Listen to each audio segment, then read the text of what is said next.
파리에서 도시락을 파는 여자. 100권의 책을 읽으면 그 분야 학위를 딴 것과 같다. 100권 독서를 강행했던 이유. 사업을 준비할 때 현장 조사만 하고 책은 한두 권 손을 대거나 아예 읽지 않은 경우를 많이 본다. 솔직히 고백하자면 나 역시 독서를 많이 하는 사람은 아니었다. 사실 약간의 난독증이 있기에 책 한 권을 읽는 것도 버거울 때가 많았다.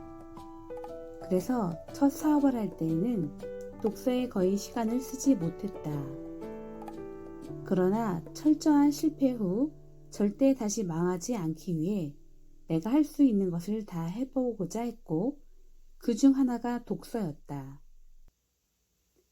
책 읽는 게 힘들다 하더라도 아예 글을 읽지 못하는 건 아니니 노력으로 충분히 해낼 수 있을 거라 믿었다.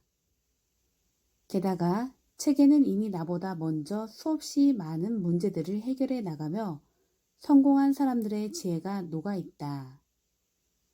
현장에서는 실시간으로 살아있는 정보를 얻을 수 있다면 책에서는 오랜 시간 축적되어 온 경험과 지혜, 통찰력 등을 배울 수 있다는 큰 장점이 있으며 때로 큰 감동을 받기도 하고 위로를 얻기도 한다.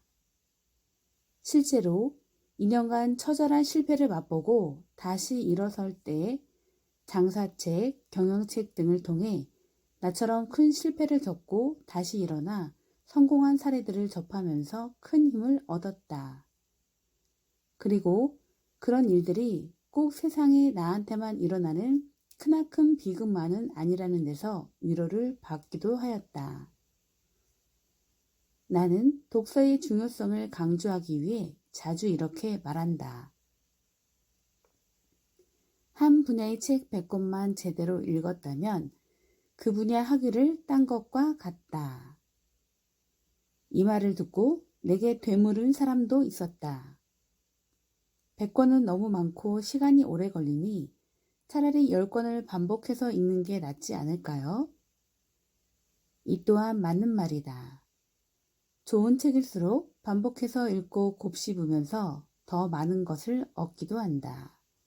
하지만 10권보다는 100권이 더 낫다고 본다. 왜냐면 같은 주제의 책이라도 저자에 따라 다른 시각으로 접근하기도 하고 다른 주장을 펼치기도 하기 때문이다. 또한 한 권만 수십 번 읽다 보면 그 책의 내용이 진리인 양 맹목적으로 믿게 될 위험이 있다. 하지만 여러 권의 책을 읽다 보면 옥석을 가려내어 내게 필요한 것을 취사 선택할 수 있는 변별력이 생긴다. 게다가 독서를 거듭할수록 속도가 빨라지고 내용을 이해하는 능력이 좋아진다. 그러니 100권을 읽는다고 해서 10권 읽을 때보다 10배 긴 시간이 필요한 건 아니다. 책을 고르는 것부터가 독서의 시작이다. 독서를 힘들어했던 나는 100권 읽기를 강행함으로써 조금씩 책에 익숙해졌고 지금은 책에서 많은 인사이트를 얻고 있다. 뿐만 아니라 나의 멘토나 멘티, 직원들을 통해서도 100권 읽기의 힘을 확인한 바 있다. 나는 이번에 1년간 세계 여행을 떠날 때도 100권의 책을 정해서 읽었다. 1년에 100권을 읽으려면 적어도 2, 3일에 한 권씩 읽어야 하니 여행과 다른 업무를 병행해야 하는 상황에서는 매우 빡빡한 일정이었다. 하지만 나의 한계를 이겨내고 싶었기에 그렇게 목표를 정했고 실제로 실천에 옮겼다. 이 기간에 읽을 책은 주로 리더십에 대한 것으로 목록을 구성했다. 회사가 워낙 가파르게 성장하고 있다 보니 새로운 직원들을 많이 뽑을 수밖에 없는데 이들을 관리하고 교육하려면 새로운 리더십이 필요하다 여겼기 때문이다. 이때 어떻게 책을 선정할지가 중요하다. 흔히 독서는 책을 읽는 것이라 생각하지만 나는 책을 선정하는 단계부터 독서가 시작된다고 본다.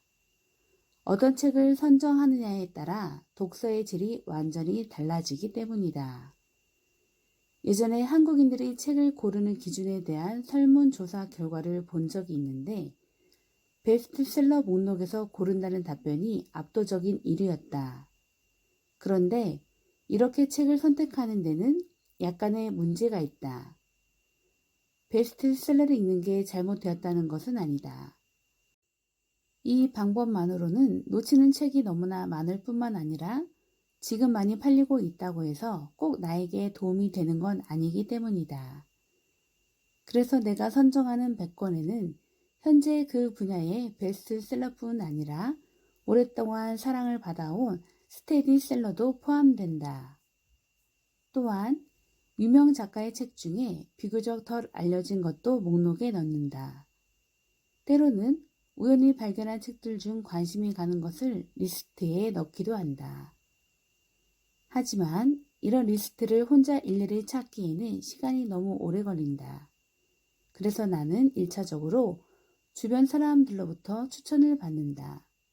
페이스북, 친구, 멘토 등으로부터 최대한 추천을 받는데 실제로 이렇게 읽게 된 책들 중에는 거의 알려지지 않았지만 내게 큰 도움이 되는 것도 여럿 있었다. 여기서 중요한 건 추천받은 책이라고 해서 무조건 읽을 필요는 없다는 것이다. 따라서 내가 찾은 책과 추천받은 도서들까지 포함한 목록을 찬찬히 살펴보면서 거르는 과정이 필요하다. 누군가가 아무리 강력히 추천하는 책이라 해도 나에게 도움이 되지 않을 수도 있는데 이를 판단할 수 있는 건 나 자신뿐이다. 그렇게 100권 선정이 끝나면 그때부터 책을 읽기 시작한다. 그런데 만약 기한을 두고 읽지 않고 있다가 한없이 늘어질 수가 있기에 어느 정도 기한을 정하는 게 좋다.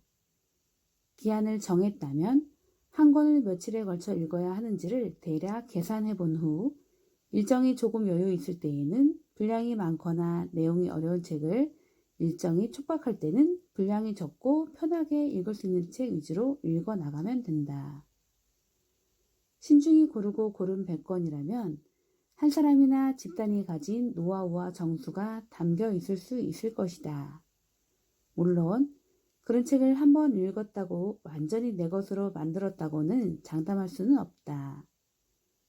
정말 좋은 책은 수십 번을 읽어도 새로운 법이다. 하지만 현실적으로 모든 책을 수십 번 읽기에는 무리가 있으므로 나는 정말 좋았던 책만 4번 읽는다. 처음에는 검은색 펜으로 인상적인 부분에 밑줄을 그으며 읽고 그 다음에는 밑줄이 그어진 부분만 다시 파란색 펜으로 밑줄을 그어가며 읽는다. 3번째는 그 중에서도 더 중요한 부분을 또 빨간색 펜으로 밑줄을 그으며 읽고 마지막으로 그렇게 빨간색 밑줄이 그어진 부분 중 아이나 조카, 직원들에게 들려주고 싶은 내용을 노트에 옮겨 적는다. 이렇게 4번을 읽게 되면 반복 효과를 충분히 누리면서 시간까지 단축시킬 수 있다. 오늘은 파리에서 도시락을 파는 여자가 추천하는 독서 방법에 대해서 읽어봤습니다. 시청해주셔서 감사합니다.